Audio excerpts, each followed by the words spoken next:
As an Amazon associate, we earn from qualifying purchases. This podcast is supported by its listeners. If you choose to purchase something using links on our website, we may earn a commission. No books were warped, dog-eared, underlined with purple pen, eaten, cursed, cancelled, burned, or otherwise harmed in the making of this podcast. I'm Tom Tolkien, and this is the School Reading List, a podcast that recommends books you'll want your children to read and books you'll wish you'd read as a child.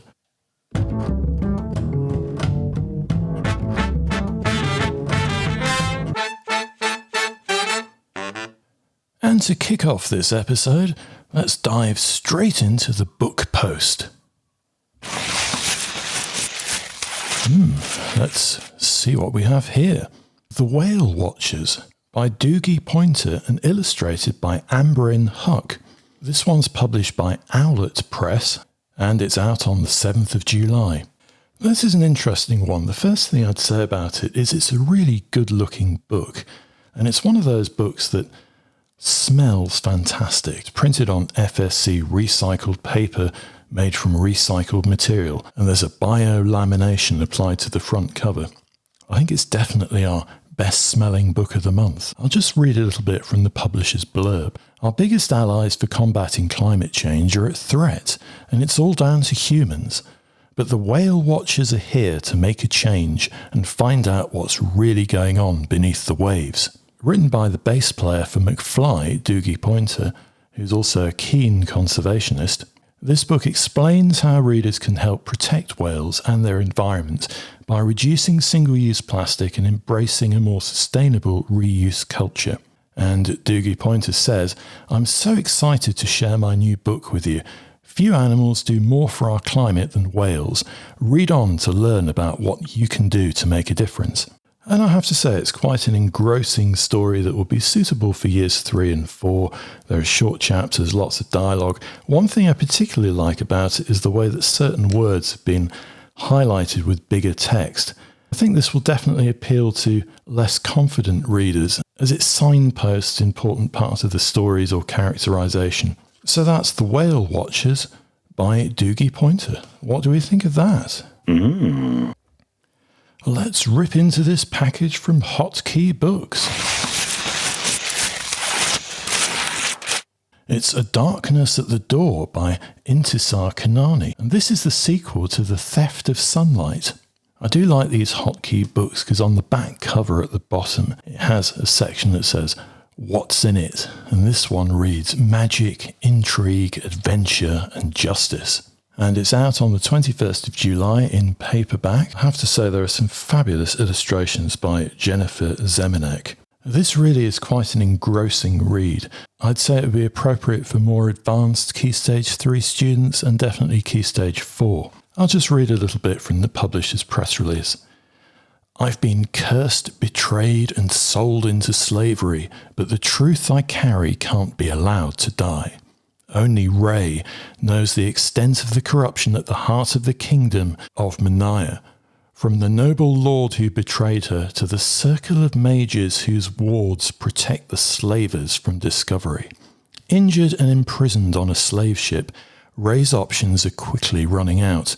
When a desperate escape attempt goes terribly wrong, she finds herself indebted to a terrifying fey sorceress. It's a richly woven drama, blending dark magic with an epic quest for freedom, not just for the main character but for all her people. With enchanting characters and radiant descriptive prose, we highly recommend this for Key Stage 3 and 4. That's A Darkness at the Door, a Dauntless Path novel by Intisar Khanani. Our verdict? Next up is a book from Barrington Stoke. It's Noodle the Doodle Wins the Day by Jonathan Mears, illustrated by Katie Halford. And this comes out on the 7th of July. It's Wrigley Primary School Sports Day and Noodle, the class pet, now has a sidekick, Daniel the Spaniel. Will the event survive them trying to join in? Now this book is ideal for children who like sports and pets, but are perhaps less enthusiastic about reading. It's fast-paced, anarchic, and it's a tale about what can go wrong at school. It's great to read aloud with small groups. Driven by dialogue, this story is funny, relatable, and we think it'll be a real hit in years 3 and 4, or with less confident readers in years 5 and 6. Our verdict? Now this next one is a fantastic novella. It's Birdsong by Katya Balen, and it's published by Barrington Stoke, out on the 7th of July, and illustrated by Richard Johnson. A world of silence shelters Annie from the painful memories of a car accident. Retreating from everyone around her, she misses her love of music, and she longs to play her flute. When she meets Noah, he shows her the beautiful bird song from a hidden blackbird's nest. But is this newfound hope and inspiration also at risk? Birdsong is a magical and memorable story, full of empathy and warmth. It's a roller coaster of emotions with an uplifting ending. Beautifully written, it's perfect for group reading with readers in upper key stage 2 and perhaps less confident lower key stage 3 students also. It's also great for teachers to read aloud to provoke some discussion in key stage 2 PSHE. This is highly recommended and features in our July book club. Next up is Hetty and the Battle of the Books by Anna James. This is another short middle grade novel published by Barrington Stoke. It's out on the 7th of July and it's advertised as a joyful love letter to library. When the head teacher decides to close the school library, book lover Hetty just isn't having it. But can she bring together friends past and present to rise up, raise money and save her favourite place? This charmingly light-hearted yet emotive chapter book that celebrates libraries is perfect for guided reading in Key Stage 2. We think it will also inspire less confident readers to want to explore the bookshelves. And our final title from Barrington Stoke this month is Picture Perfect by Serena Patel, out on the 7th of July and illustrated by Louise Forshaw. This is a really fun story that we think will appeal both to Key Stage 2 and lower Key Stage 3 less confident readers. When a school project demands a family picture, Sonal and her nana hatch a plan to take everyone on a surprise camping trip. However, with no digital phones or devices allowed, they realise with shock that they'll actually have to talk to each other. A funny and lively foray into family life with plenty of dialogue, Picture Perfect will appeal to upper key stage 2 readers who like stories with short chapters that move quickly. Ooh. Next we have a beautiful picture book from Owlet's Press. This is Sunflower Sisters by Monika Singh Gangotra and Michaela Diaz-Hayes. Despite comments from their conservative auntie, Amrita and Kiki are empowered to wear their fabulous outfits to family weddings.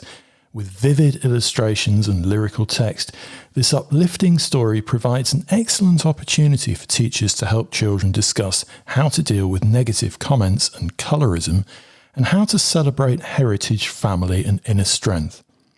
It's an absolutely beautiful book to read and share in Key Stage 1 and lower Key Stage 2. It's really good for provoking discussion. Highly recommended.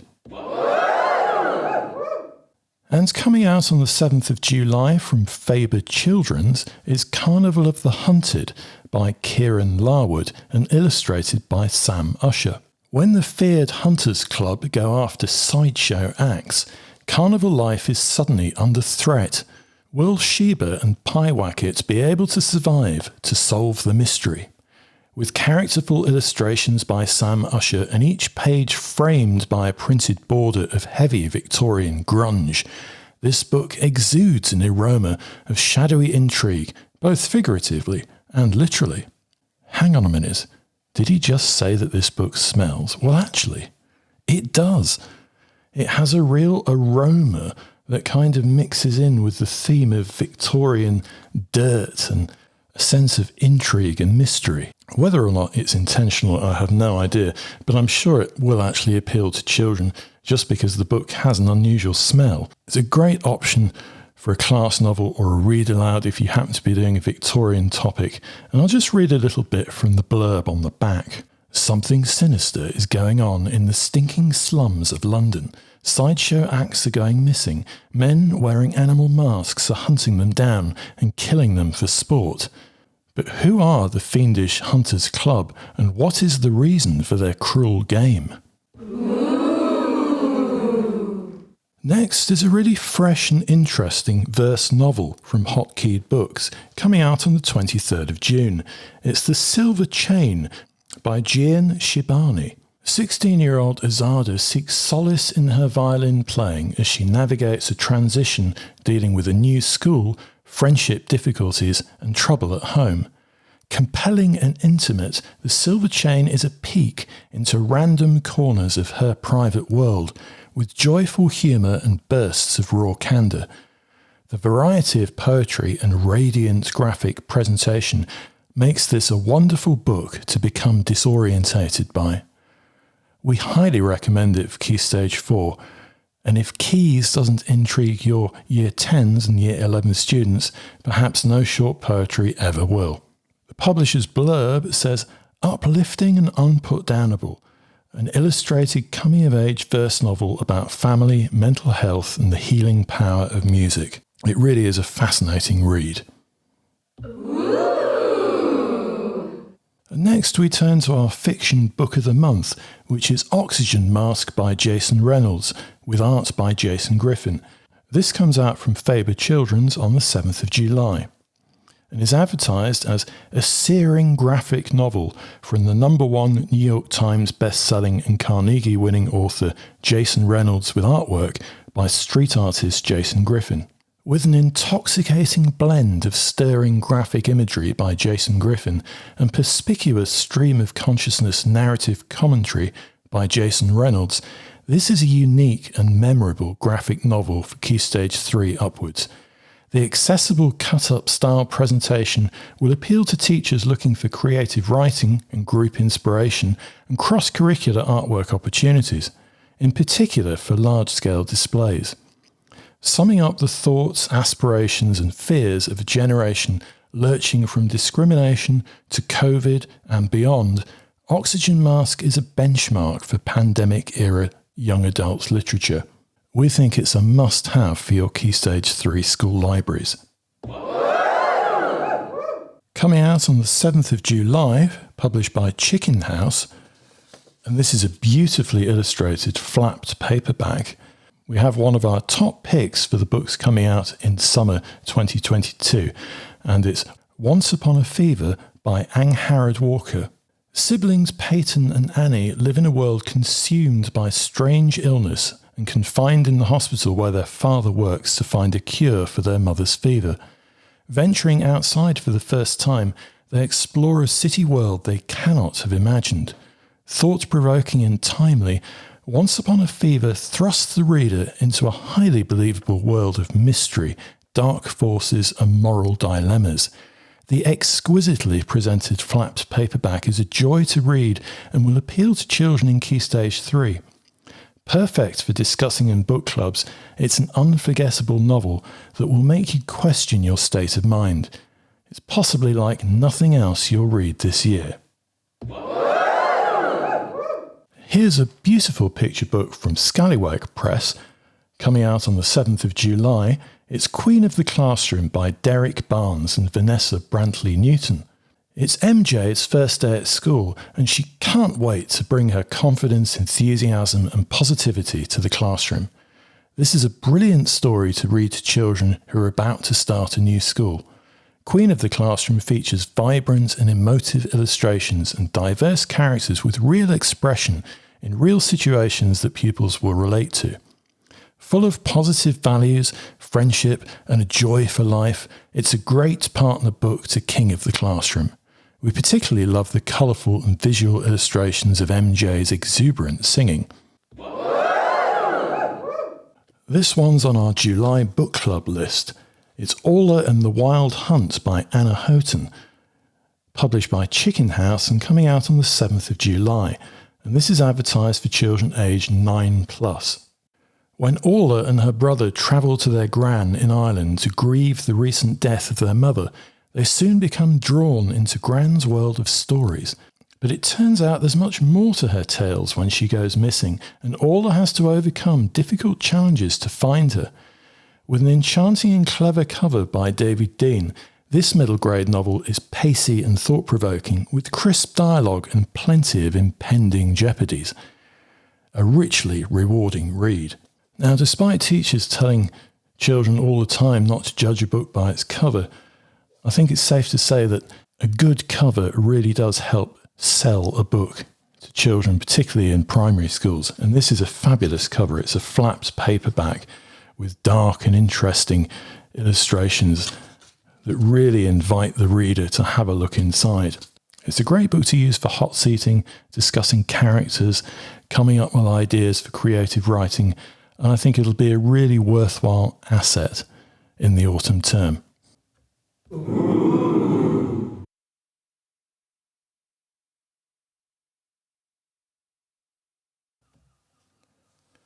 Thank you to all the publishers and publicists for sending us books to review here on this podcast and on our website schoolreadinglist.co.uk.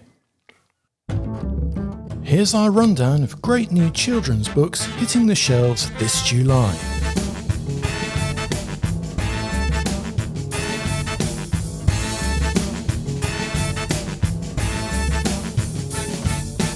Bad Things Happen Here by Rebecca Barrow. Wild Summer, Life in the Heat by Sean Taylor.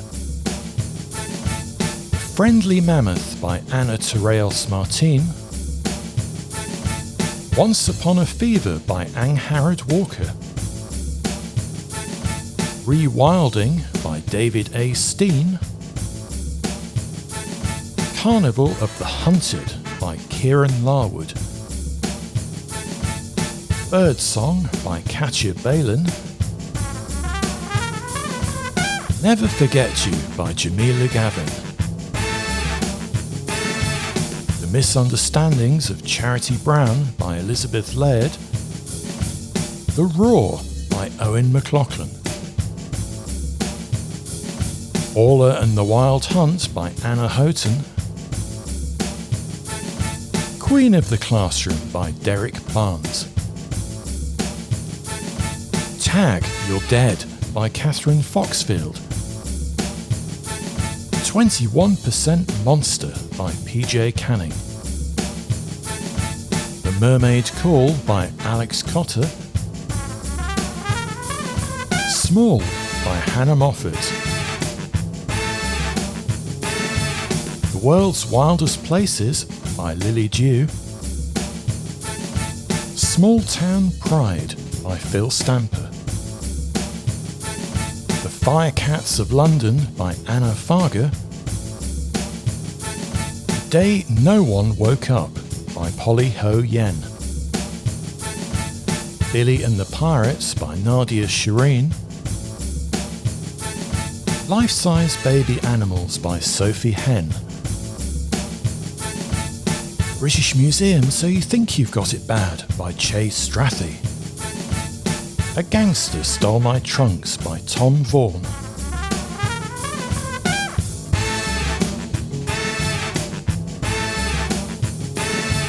Ali Cross, The Secret Detective by James Patterson.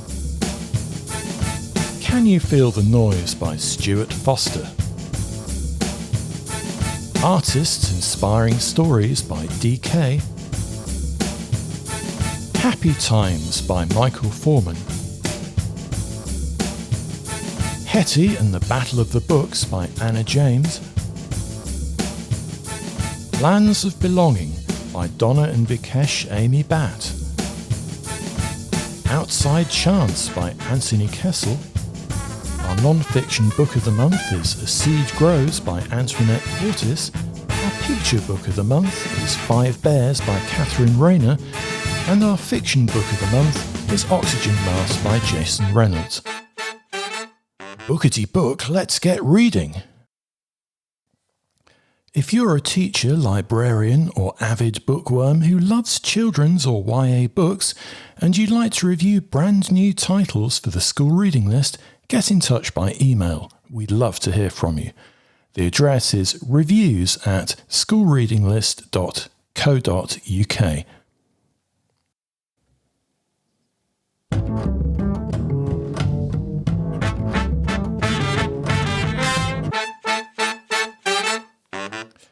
And now we've reached the point in the show where I step back in time and look at an author from the past whose books are still relevant today.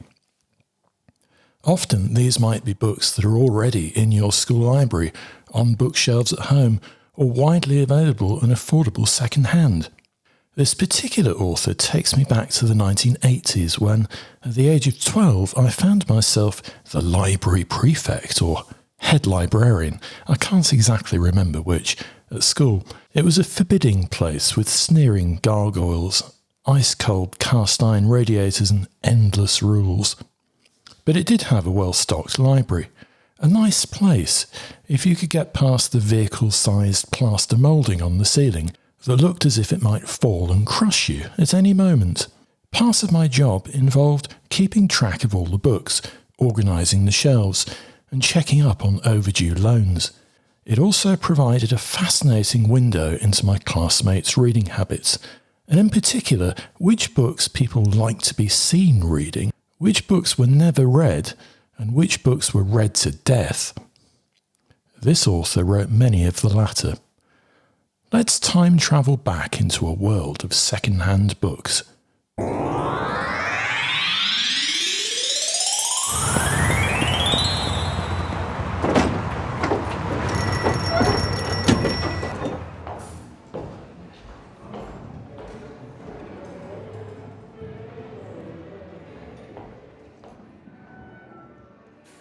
In this episode, we're looking at Willard Price.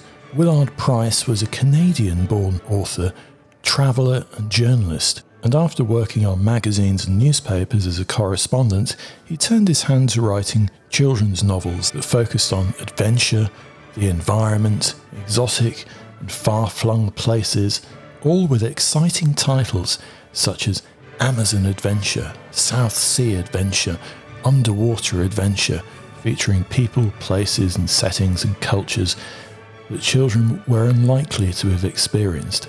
Probably from his background in journalism, the books are tightly written, very edited. There's not a word out of place.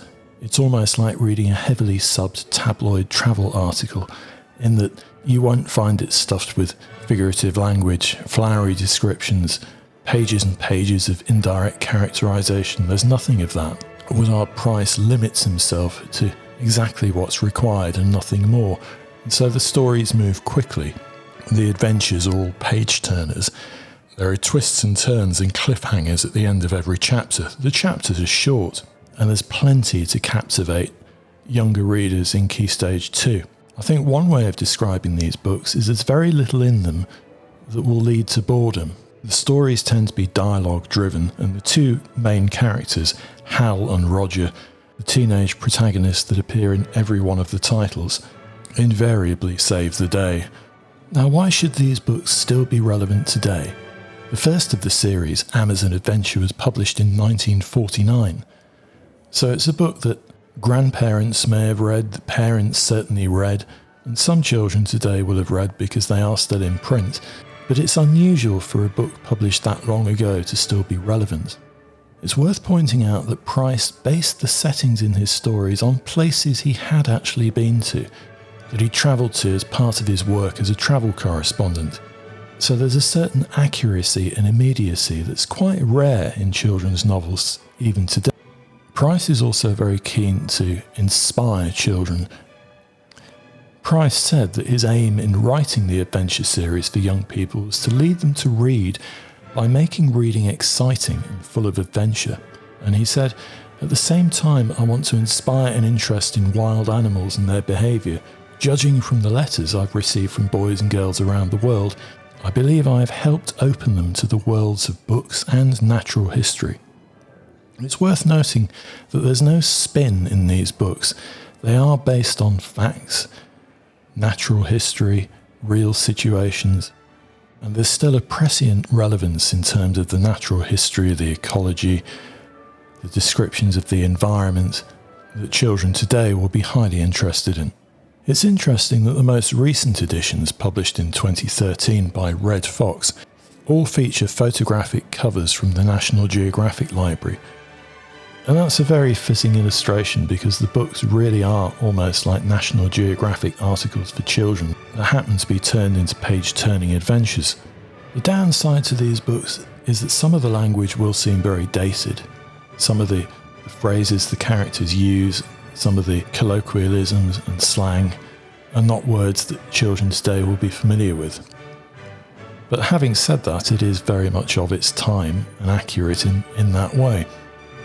What will definitely still appeal is the winning formula of extremely bad villains, daring situations, a sense of perilous doom, the rare and wild animals, and an overarching sense of good defeating evil.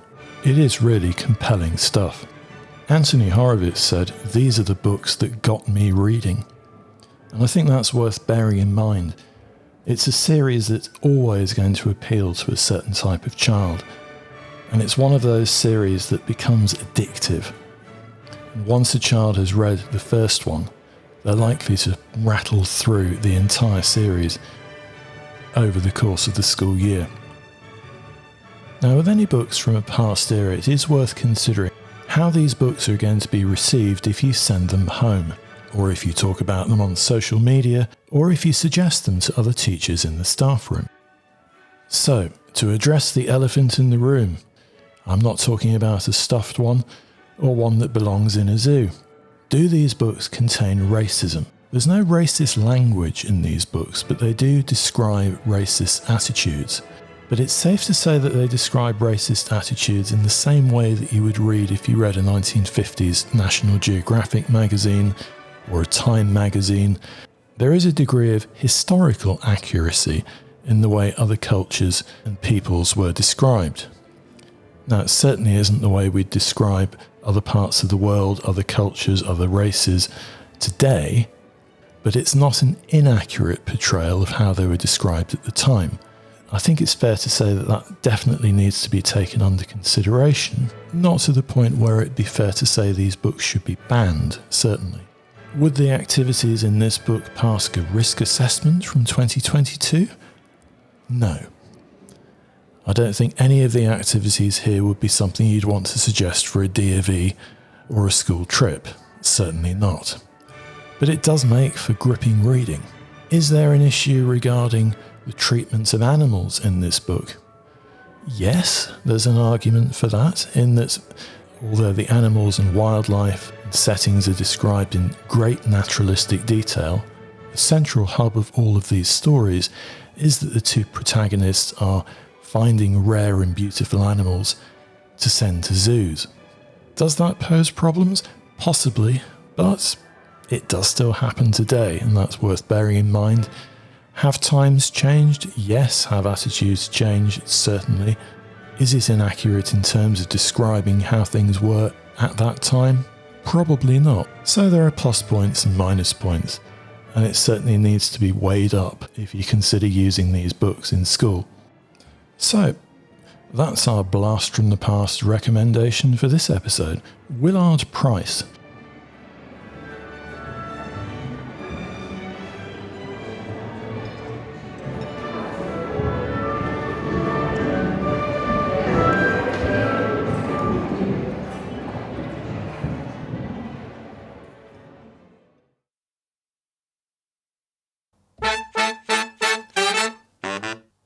Something odd happened on Twitter.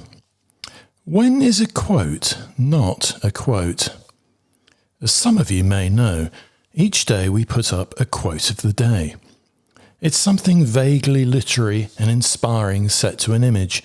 It started as an AI project. The computer program takes the quote and tries to match it to a free-to-use picture from Adobe Spark using metadata. Sometimes the results are surprising. Sometimes they're powerful. Sometimes they're quite unsettling. You can see them by following our Twitter account. On this particular day, it was a Mark Twain quote. The man who does not read has no advantage over the man who cannot read. And within hours, an eager tweeter delightedly announced, "This is not a Mark Twain quote," brandishing a link to an authority website, which on closer inspection was paid for by Google advertising and relied on a ragtag collection of sourced references, including a Huffington Post article. All of this was accompanied by a photoshopped picture of Mark Twain himself, lips puckered, looking super indignant. For anyone interested, check out the Quote Investigator website. This got me thinking. Was the investigation based on a predetermined premise, or did the investigator follow the evidence? Can we prove that Mark Twain did say those words?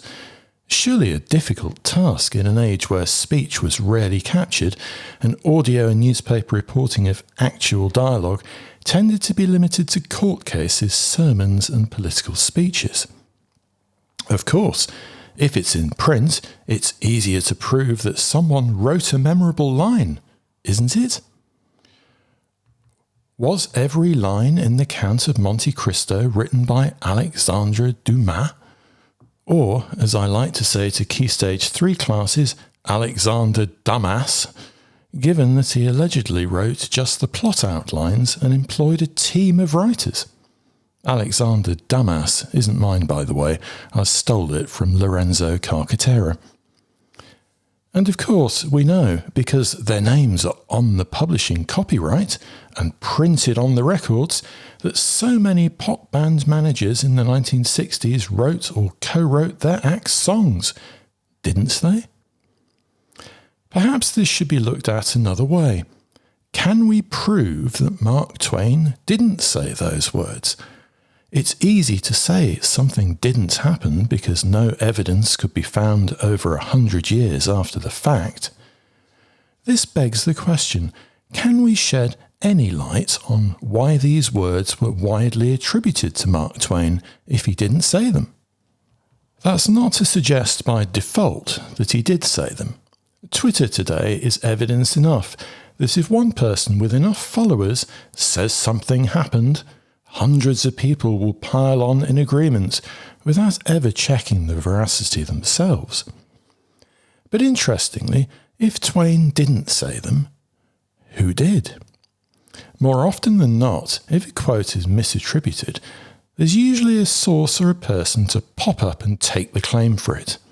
For example, John Lennon is frequently quoted saying that Ringo Starr wasn't the best drummer in the Beatles, except that he didn't say that, and there are plenty of sources to show that in fact Jasper Carrott uttered those words in 1983, including Jasper Carrott's office.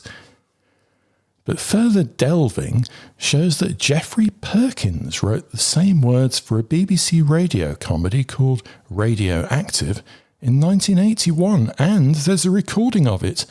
Case closed.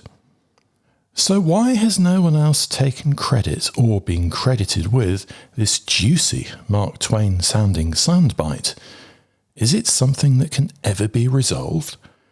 Is it something that ever should be resolved? A more sobering question, at what point is it impossible to prove a quotation?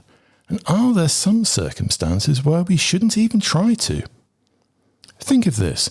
It's 1656, and you decide on a whim to announce in the town square that a particular guy in the Middle East might not have said various words 1600 and a bit years earlier. This brazen act would surely have got you convicted for blasphemy. Even calling the same individual a very naughty boy in 1979 could apparently cause great harm and destroy someone's faith.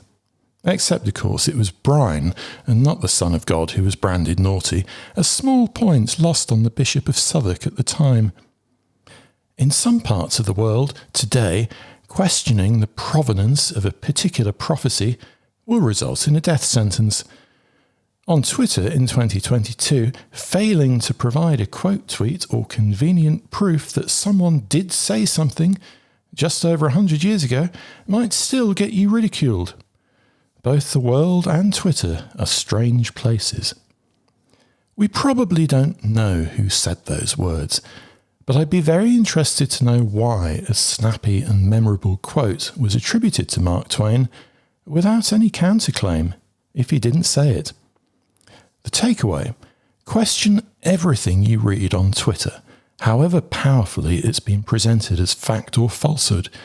In education too, we should all be aware of opinions presented with great authority and furious gusto that turn out not to be facts. And in this case, let's just enjoy the quote. If it makes us stop and think for 5 seconds, isn't that all that really matters? Perhaps we should concentrate on the sentiment and the value, rather than dropping random literary boreholes in the hope of finding a source. Holes by Louis Sacre is a terrific book, by the way. I think Mark Twain might have liked it. But don't quote me on that.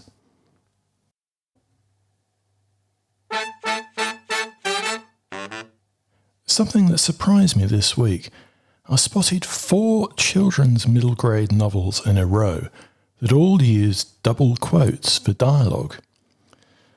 Now, it's well known that in America it's traditional to use double quotes for dialogue, but in Britain, traditionally single quotes have been used for dialogue.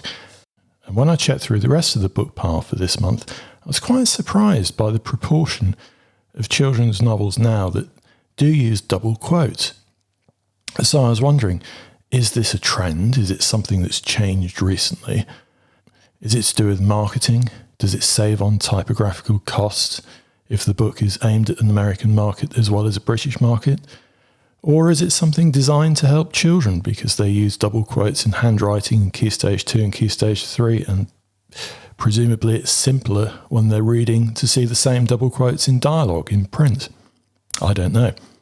I put up a quick poll on Twitter to see what the teachers on social media thought.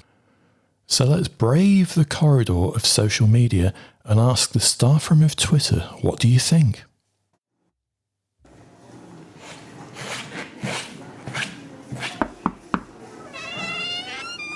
What is it? What do you want? Should children's novels use single quotes for dialogue? No. Yes, you got it. No. Agreed. And there you are. Quite surprising. 76.9% of the teachers who answered on Twitter said that double quote marks were preferable for children's novels. There you are. If you'd like to get in touch, use the hashtag SRLpodcast on Twitter, or drop us a line using the contact form or messaging button on our website schoolreadinglist.co.uk.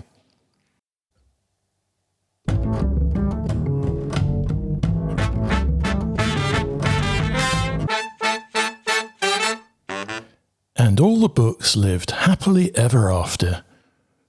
The end.